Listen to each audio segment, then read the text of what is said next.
Welcome, everyone. Is this the day you've been waiting for, or what? Come on. I would now like to acknowledge the Vice Presidents, academic officers, and deans on the platform. Would you all please stand and be recognized?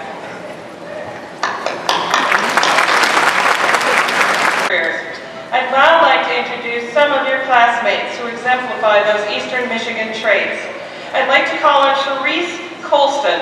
Would you please stand? Cherise?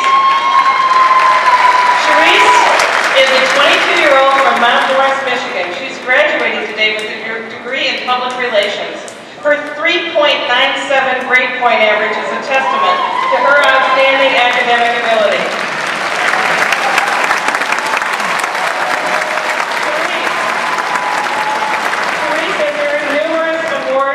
The Department of English Language and Literature Distinguished Student in Public Relations Award for 2013 and the McNair Scholars Program's Outstanding Service Award. In her spare time, she also served as president of the Public Relations Student Society of America at Eastern for the past 2 years. She plans on pursuing a master's degree in public relations, but first she'll get a jump start on her career with Target Corporation's Executive Team Leadership Program. She follows in the footsteps of her grandmother, who graduated from Eastern with an English degree and went on to have a successful career as a teacher. Congratulations, Cherise. Criminals who escape justice.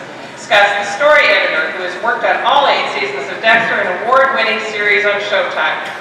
Perseverance and a great writing style are Scott's strengths. Soon after graduating from Eastern in 1995, where he met his wife Amy, also an EMU graduate, they packed up and moved to Los Angeles. His goal was to become a scriptwriter. As Scott says, this led to work as a bookseller at Barnes & Noble, and he kept writing while working for a living. The good news was he got a break, working on a documentary. The bad news, like most projects in Hollywood, the documentary was never made. He was eventually hired as a writer's assistant on a show, Touched by an Angel, and he finally sold the script for the show just before it was canceled. When Scott received a call from Showtime for his new series, Dexter, he jumped at the chance. By the 2nd season, he was writing an episode, The Trouble with Harry, which was nominated by the Writers Guild as Best Dramatic Episode. He also earned a Producers Guild nomination for his Dexter web series, Early Cuts All in the Family. All this hard work and perseverance paid off, and Scott is now supervising producer in the current and final season 8 of Dexter. He also hosts the Dexter Wrap-Up podcast, a Dexter-centric show that airs with each episode. It gives fans a rare look behind the scenes into the making of the show. With that success, he's now breaking into the feature film world with the script Robbery 101 that's being produced. Yesterday, I listened to him tell his story to our students on campus. It's a thrill to bring you Scott Reynolds. I'm honored to present him to you and welcome him back home, our commencement speaker, Scott Reynolds.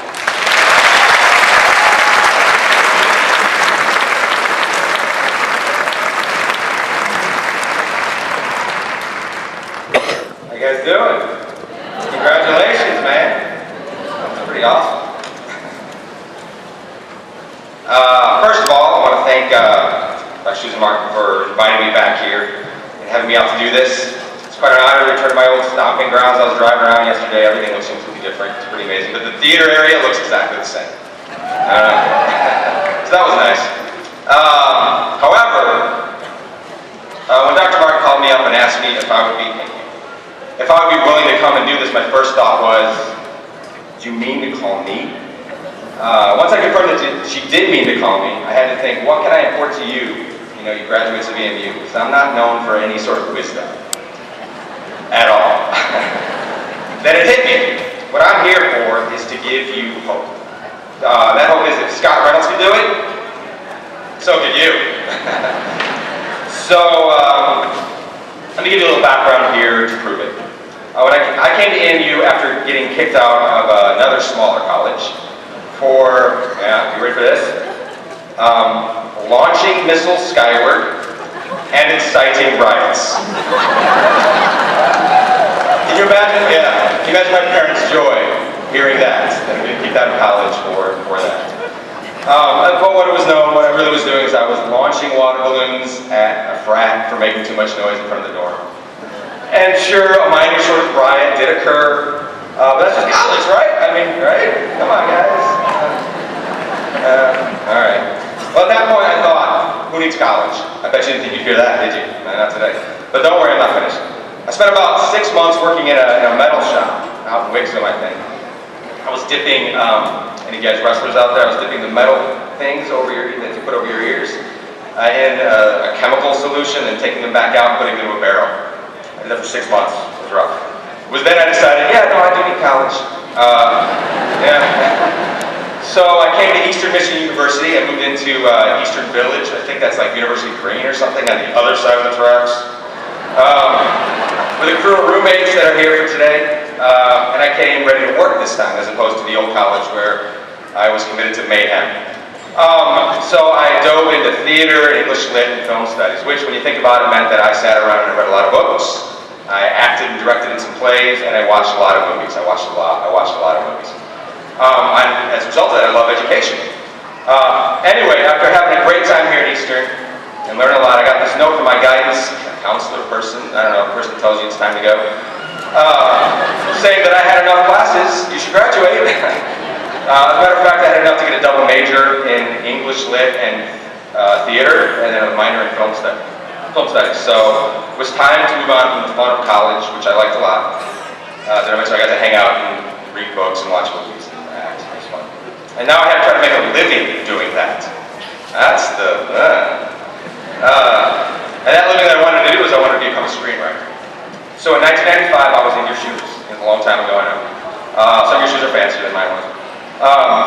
My plan was very simple on paper. It was to move to Los Angeles, become a writer, who maybe even acts in the streets. I don't know. What the heck. Simple enough. I even had my obligatory, what they say, write what you know. So I had my obligatory write what you know type of screenplay. It was called Liquored.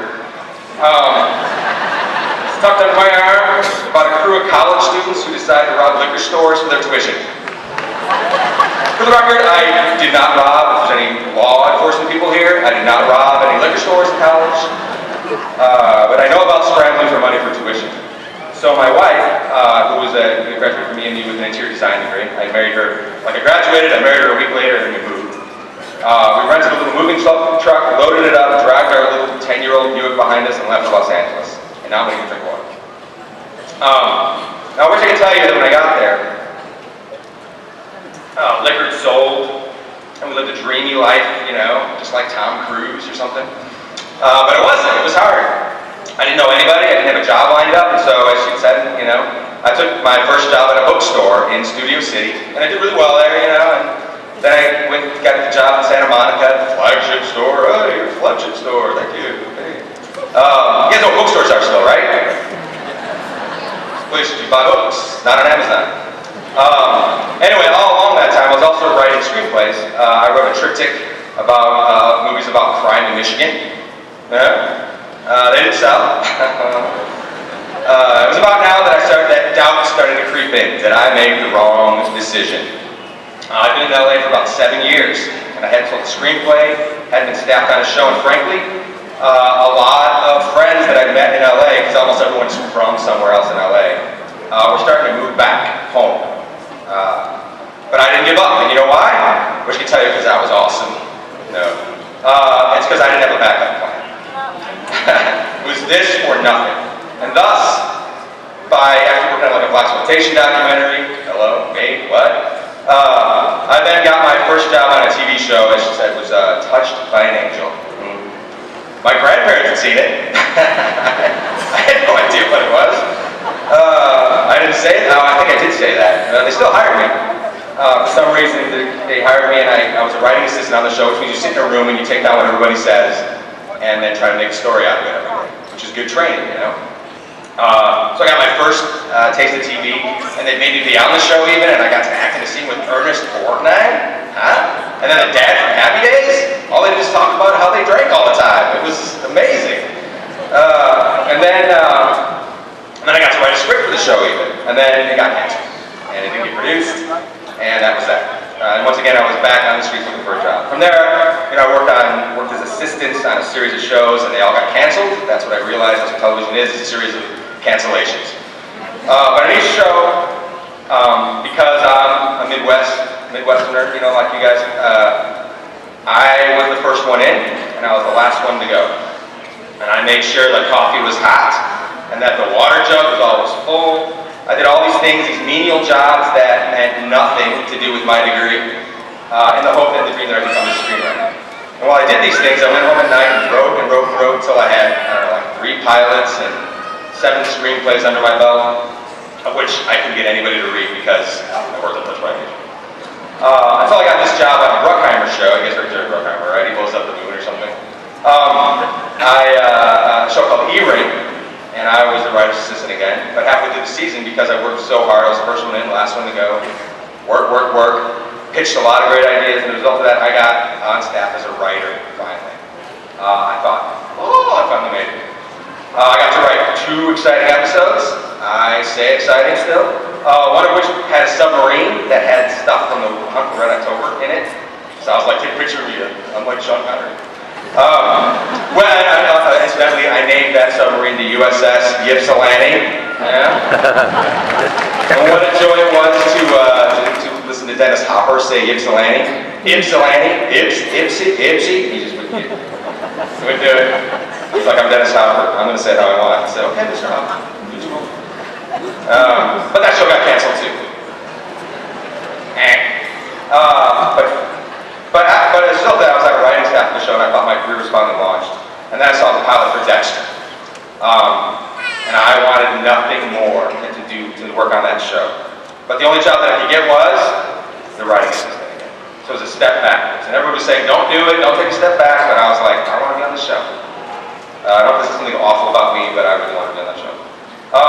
So I kept my eye on the prize, took the job, and returned to doing all the menial stuff that I was doing, you know, along with pitching story, staying late, coming in early, doing whatever was needed until season 2, after a lot of my pitches ended up on screen. They gave me a script to write. And the Writers Guild nominated for Best Hour-Long Screenplay, and from there I was brought on to the writing staff. From there I won a Peabody Award, and crazy. And we've been nominated for the Emmys several times over, as well as the Best Series by the Writers Guild. Even I did a little Dexter web series that was nominated by the Writers Guild and the PGA. You know, from there, he took a drink. I hung on to Dexter until today, its 8th and final season. This guy from Eastern Michigan University, just like you, it was a long, hard road, but it was what I've always wanted to do. And that's what you want to say about your life, right? Achieving your dream, not just living for the weekend, getting the desires of your heart. So, thought I'd give you some simple lessons I've learned on my journey from Ypsilanti, to someone called it Ypsilanti in LA. It's like, what? Anyway, from Ypsilanti to screenwriter. And so I'd like to pass this on to you at the moment. Number 1, do what you love.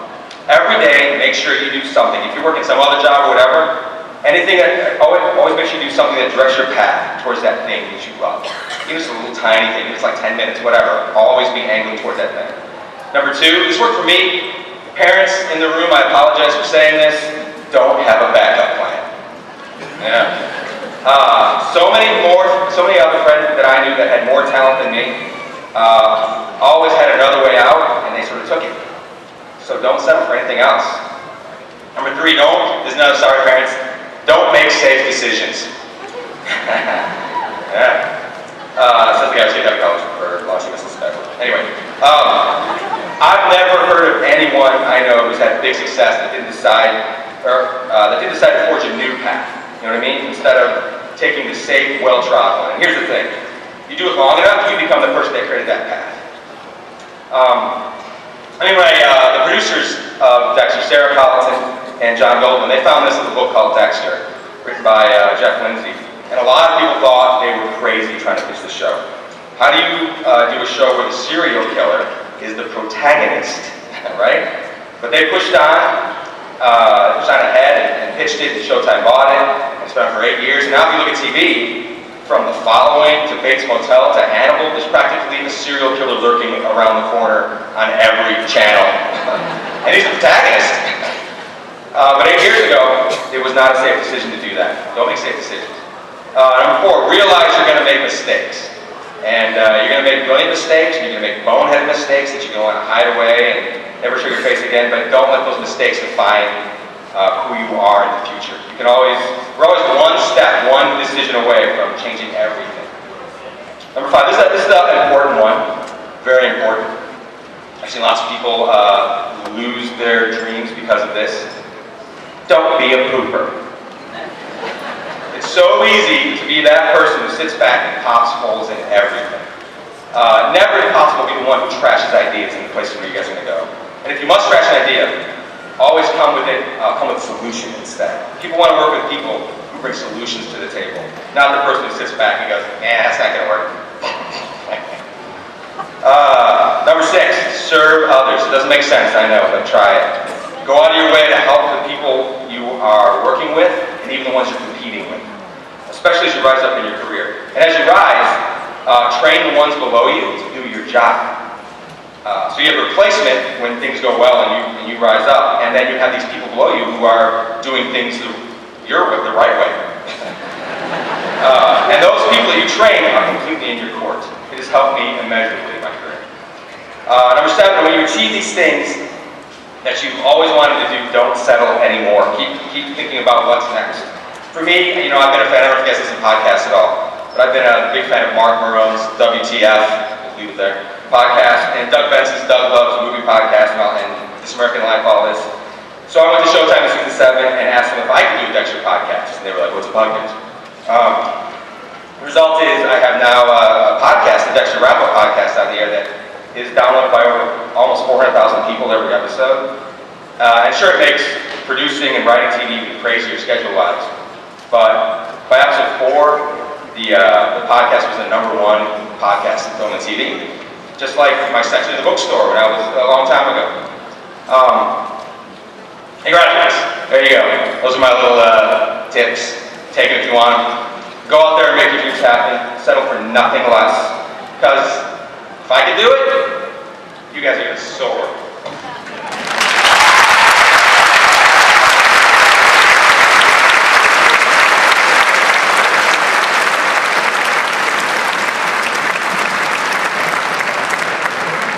Thank you, Scott.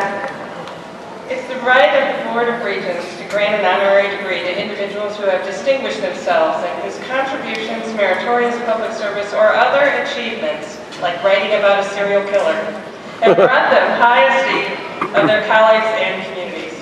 Eastern Michigan University is proud to confer upon Scott Reynolds the honorary degree Doctor of Arts and Letters. To confer the degree, I call upon Chair Francine Parker, Provost and Executive Vice President Kim Schatzel, and Dean Tom Benner of the College of Arts and Sciences will assist Chair Parker.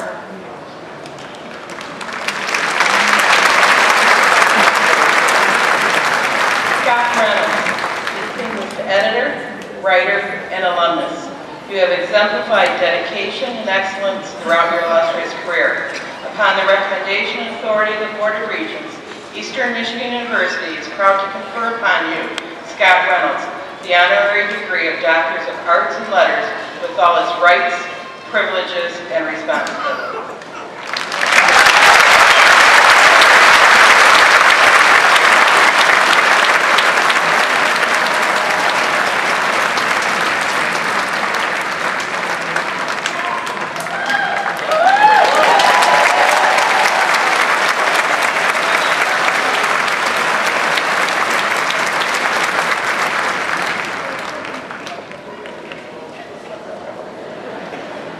We're delighted today to welcome another honorary degree recipient at today's ceremony, State Senator Randy Richardville. Senator Richardville.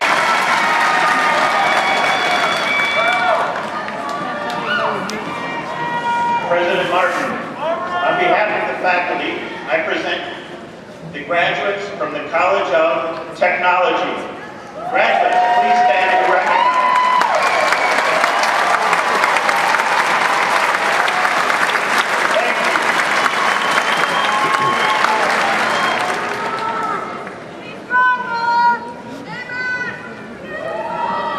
Chairman Parker, President Martin, faculty, students, and guests, it is my pleasure to present Eastern Michigan's doctoral candidates from the College of Arts and Sciences and the College of Technology. These candidates have completed a program culminating in a Doctor of Philosophy degree in clinical psychology and a Doctor of Philosophy degree in technology. on those audacious enough to enter the arena. And most notably, we are here to celebrate the vindication of you, the trailblazer. Comedian Robert Orban once described the graduation ceremony as an event where a commencement speaker tells thousands of students dressed in identical caps and gowns that individuality is the key to success. I gave Orban's quote a lot of thought. As I gaze out upon the sea of green before me today, I'm compelled to say two things. One is that Orban is correct, and two, I know so, as I plan on being that speaker today. My equals, your journey, your story, and today's happenings would not be if you are not the best version of you that has ever existed. By walking across the stage today, we are not victors over those who have earned a lesser GPA, those who may have attended a lesser university, or no college at all, nor are we less qualified than any other graduates, as we are conquerors of self, beings made resilient by personal struggle, prompted to learn and earn in a world that too often tells us that we are incapable. And because of your presence here today, the thousands of supporters around you, and the leather diploma holder that will warm your hands momentarily, you are possible. And your story is unlike any other, as it is only conceivable in Ypsilanti, Michigan, at Eastern Michigan University. Only here can we find Maria Flores, the driven young woman working a 30-hour-a-week internship, leading an award-winning student organization and earning her second EMU degree in 2 years, all while remaining a sterling role model for an eagle like me. Only at EMU can you graduate alongside a Darius Osborne, a co-worker and lifelong friend, always willing to sacrifice everything to ensure that the people around him were without worry, but with humor and loyalty instead. And it is only at EMU that we can recognize the Barry Potters, the Jeff Bernsteins, the faculty that demanded that we hold ourselves to a higher standard when we thought we were doing the best we could do. No moment plays clearer in my mind than the time Professor Potter returned my term paper with a B+ and a red beam across the top. After class, I asked why, to which he calmly replied, "For someone else, this was an A paper, but for you, it's a B. Do better next time." And it was in that moment that I learned a couple of things. The first being that tenured professors tend to be pretty good at spiting rush papers. And two, if a person that teaches you for a mere 2 hours a week not only recognize your academic ability, but discern your A+ from your B- too, that we, as individuals, are tasked with never falling below our last A+, that no distraction is worth robbing the world of the best you can offer. It is only here that you can enter this great convocation center, full of anxiety, fear, and uncertainty. Listen to the rumblings of a fantastic marching band, experience the guidance of a new student orientation assistant and the leadership of President Susan Martin, and exit that exact same convocation center 4 years later as conquerors of self, pillars of eminence, and contributors to a better world. But we cannot leave this arena today without recognizing the catalysts in the crowd.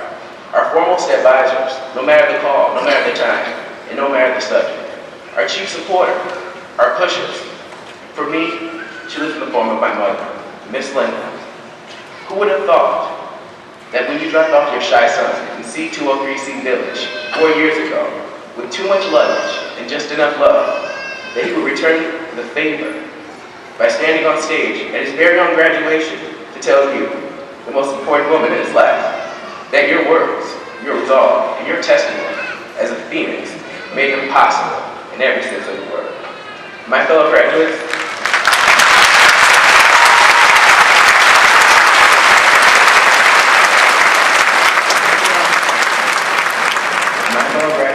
I ask you to stand and give a round of applause for the people that have provided you with the possibility of sharing this great experiment.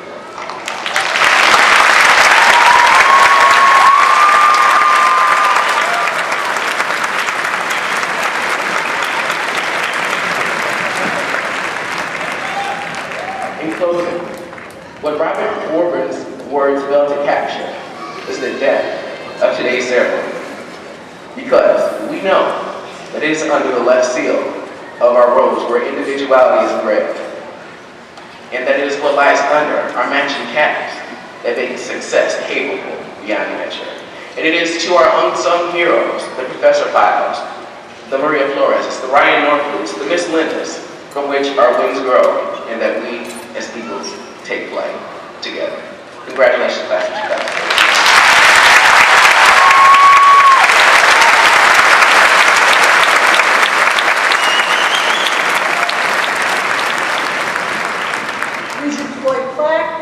By Regents Beth Fitzsimmons, Michael Hawks, Mary Trigger Lang, and James Webb, and the academic deans will now confer the bachelor's degrees. Are you ready? Will the candidates for the bachelor's degree please rise?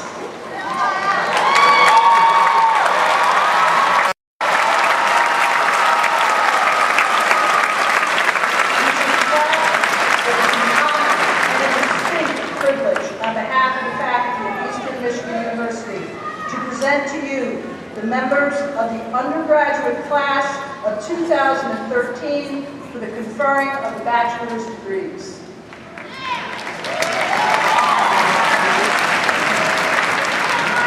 Thank you.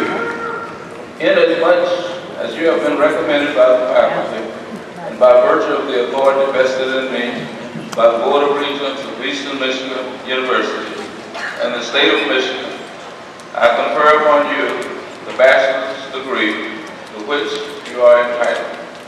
Students, please come forward as directed by the marshals to receive your diploma, beginning with the student body president, Mr. Matthew Norfleet.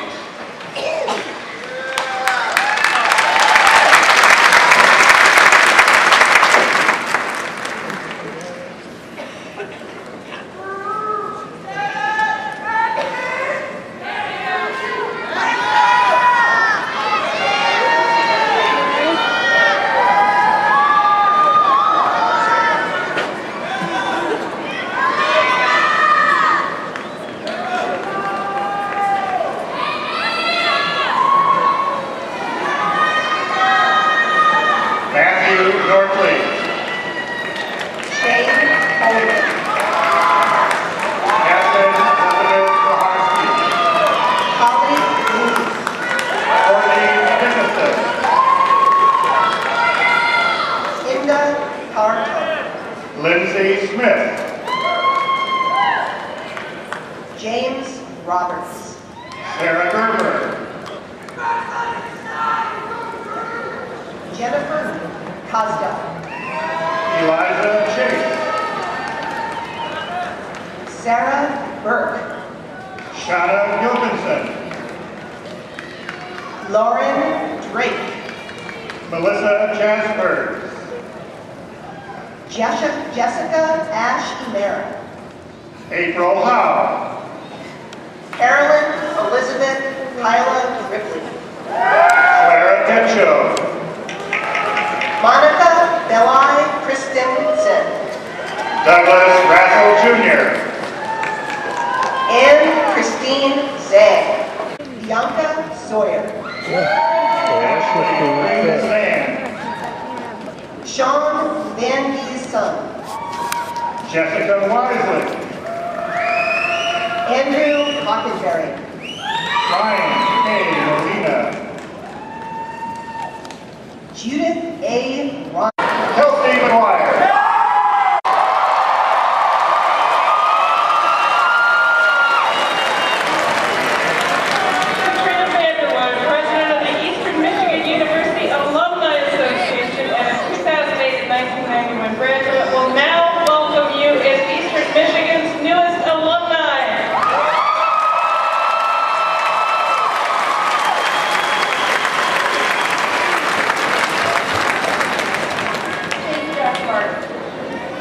Good morning, graduates. And I did say graduates. As president of the EMU Alumni Association, I first want to congratulate you on your graduation for Eastern Michigan University. This is quite an accomplishment for both you and for your families. As a graduate of EMU, you will find many opportunities available to you and many doors now open. My guess is that each of you can reflect on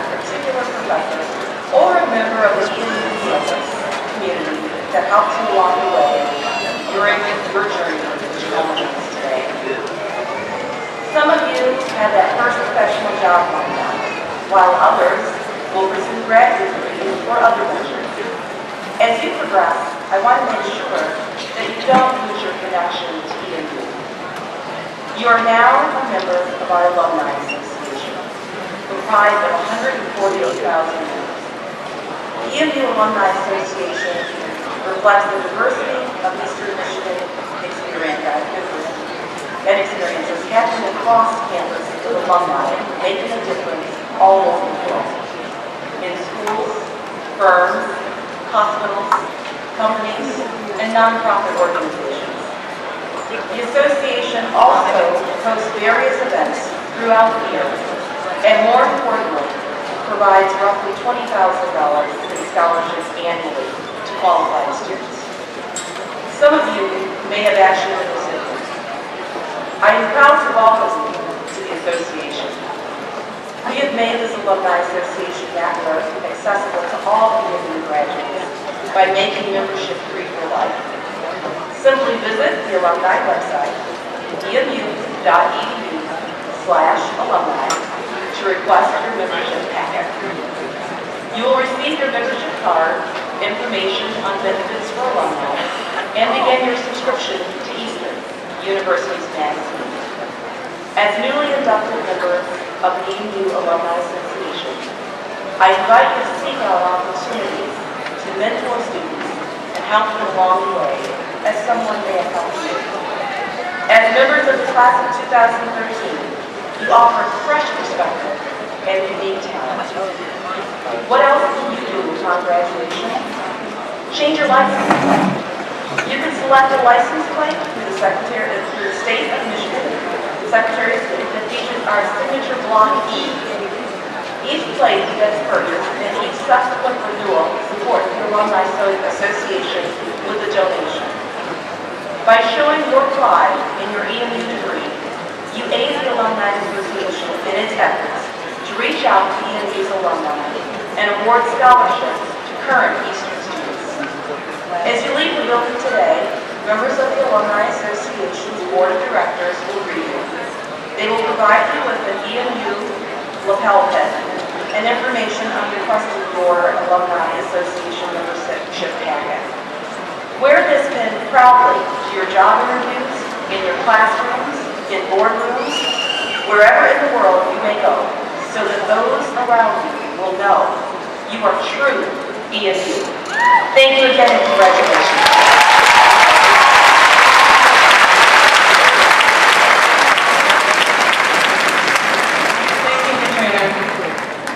Time for celebrating because more than 2,376 students have applied to graduate, which is a record, an increase of 27% from 2007, topping the record of 2,354 set last year. You're the largest winter class in 164 years.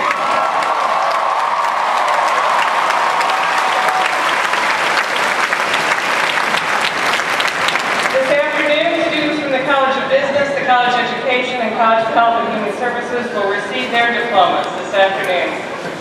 So now, graduates, I would like you to stand and do one more thing for me. Turn the tassels on your cap to the other side to look like you are a graduate.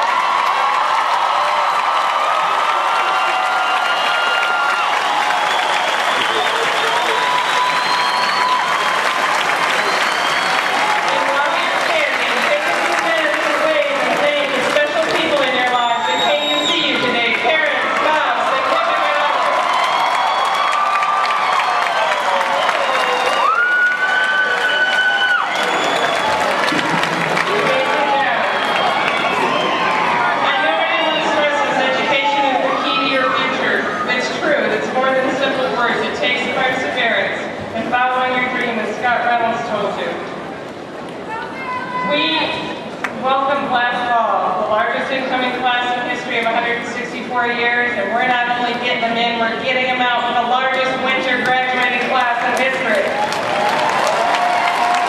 Thank you, faculty, for that. Eastern is a unique, large public university with a beautiful historic campus. It's an incredibly cool, diverse place. We are the essence of what a big public university must be to provide access for all to an affordable, excellent college education. Graduates, follow your dream. You're now alumni, and come home to see us at Eastern. On move-in day, many of you were here with me, where we convene in a convocation ceremony and teach you the Eagle Fight Song. Today, it's time to learn your alma mater. We will conclude the commencement ceremonies with the alma mater led by Barbara Scanlon, and just in case you don't know the words, it's time to learn them on page 8 of your program. Following the alma mater, we request you remain in your seats until the recessional is complete and meet your families outside the convocation center. Please rise. Ms. Scanlon?